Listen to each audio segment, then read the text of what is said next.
So let's quickly run through the notes on electrical resistance. I can find my mouse. So resistance, the variable is the letter capital R. This is a pretty weird definition, but resistance is just resistance to the flow of electricity. That's kind of the best definition that you can have. More resistance means less electricity is going to flow. The official technical definition is that resistance is the ratio of the voltage to the current across a circuit element or in a circuit. But really, all it is more resistance is less current. So it resists electricity. The units for resistance are ohms, OHMS, and the abbreviation for ohms is the capital omega. Looks like a horseshoe, capital omega. 1 ohm is equal to 1 volt per ampere, and you can get that just from the formula. So you've been building circuits, and in a circuit, if you have more resistive elements with the same voltage, with the same EMF, then you're going to get less overall current. If you wire up 3 light bulbs one after another, each light bulb has resistance, and so if we wire them one after another, we get less current overall, which means the bulbs are not going to be as bright.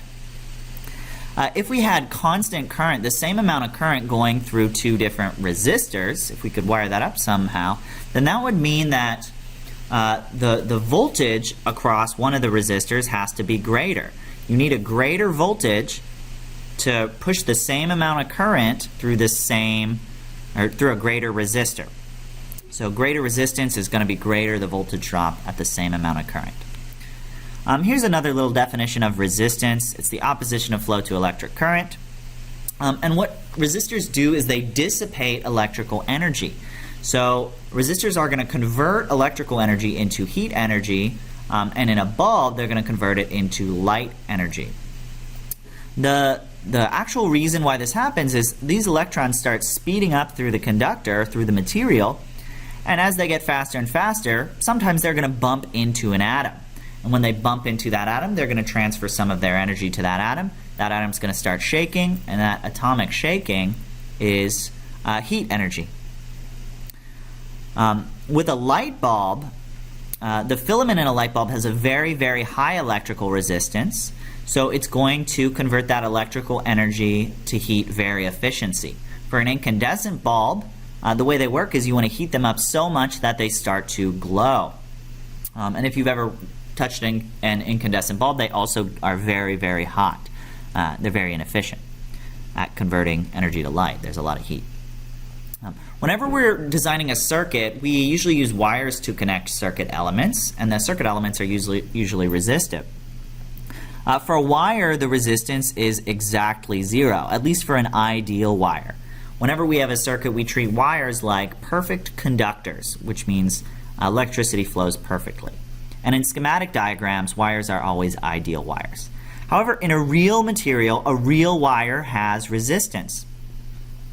And it depends on the material, it depends on how long your material is, and it depends on how wide the material is.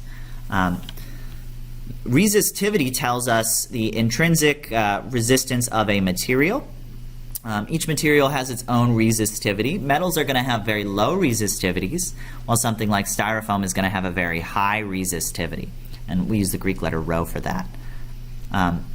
But basically, just like with a water pipe, if you have a longer pipe, then it's going to take more, it's going to be harder to push the same volume of water through.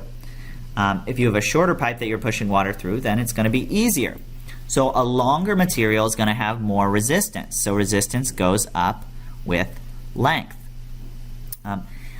If more charge can flow through your wire or your material, if it has a greater area, so more charges can move at one time, then that means you're going to have less resistance because you have more space for that charge to flow. So resistance is actually going to decrease as you increase your cross-sectional area.